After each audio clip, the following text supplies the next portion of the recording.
Today, we're going to break down some really fascinating cybersecurity research. It's all about a hidden backdoor in a super common cloud authentication system. So let's just jump right in with a question for you. When you hook up your local on-premise network to the cloud, are you absolutely sure you're the only one holding the keys to the kingdom? Because, as we're about to find out, some of those digital doors might not be nearly as locked as you think. All right, first things first, let's get a handle on the technology itself.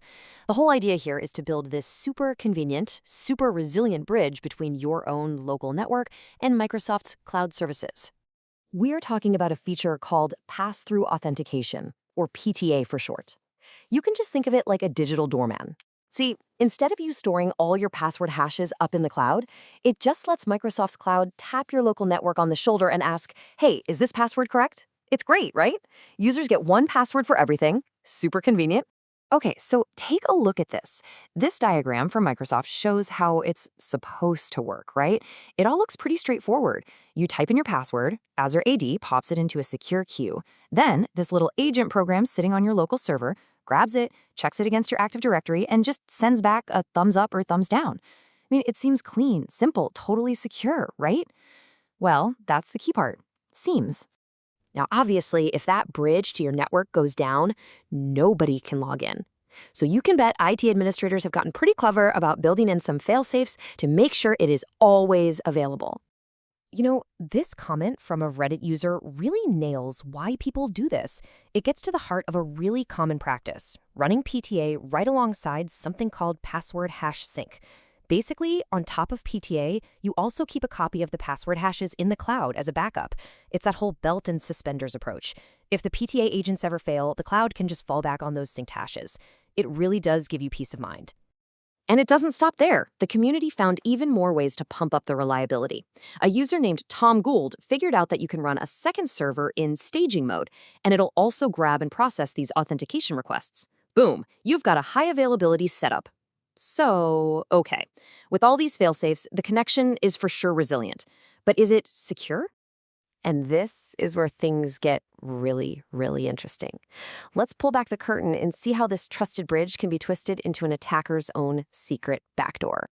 So the entire security of this PTA agent, the whole thing, it all hangs on a digital certificate. Its private key is the magic ingredient that lets it decrypt user credentials. And as you can see right here, Windows explicitly marks this private key as not exportable. This is supposed to be a fundamental security control, right? It's designed to keep that key locked down tight on that server. But that little not exportable flag, well, turns out it's not the ironclad lock you'd hope for. Researchers found a way around it, and that changes everything. Okay, so here's the play-by-play. It's crucial to understand how this works. First, an attacker has to get admin access on the server running the PTA agent. That's step one. From there, they use some specialized tools to just yank out that so-called non-exportable certificate. Once they have that certificate, they can copy it onto their own machine, anywhere on the planet, and start pretending to be your company's legitimate PTA agent. And at that point, they can tell Azure AD that any password for any account is correct. Game over. Hey, remember that really clean official diagram from Microsoft we saw a minute ago? Well, this is the messy reality. This is the attacker's eye view of your network. It's the full attack graph from Nestorius Cinema's research, and it shows exactly how they can build a persistent, remote, and almost completely undetectable backdoor right into the heart of your authentication system. So, if an attacker plants one of these ghost agents in your system, how in the world are you supposed to find it? Let's take a look at what the defenders can actually do about this. And here is the real kicker. This quote from the research abstract is just stark. The whole reason this attack is so incredibly dangerous is that at least when this research was done, there were no built-in Microsoft tools to even see it happening. You can't find this rogue agent in the logs. You can't see it in the Azure portal. It's a ghost.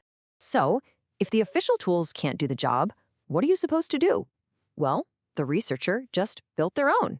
It's a custom tool designed for one very specific, very critical purpose: hunting for these ghost agents.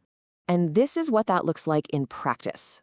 The tool PTA Agent Dump connects to your Azure environment and pulls all the raw certificate data for every single registered agent. This lets a defender finally see all these details that are normally invisible, and they can immediately spot a rogue agent that's phoning home from an attacker's machine instead of one of their own legit servers. So, after all of this, what's the one thing you really need to remember? It's a piece of advice that kept popping up in the admin community. These servers, the ones running your PTA agents or syncing your passwords, they aren't just some random utility servers. They're handling the keys to your entire kingdom. You absolutely have to treat them with the same intense level of security as your most critical domain controllers. Because if one of them gets popped, well, everything they're supposed to be protecting gets popped too.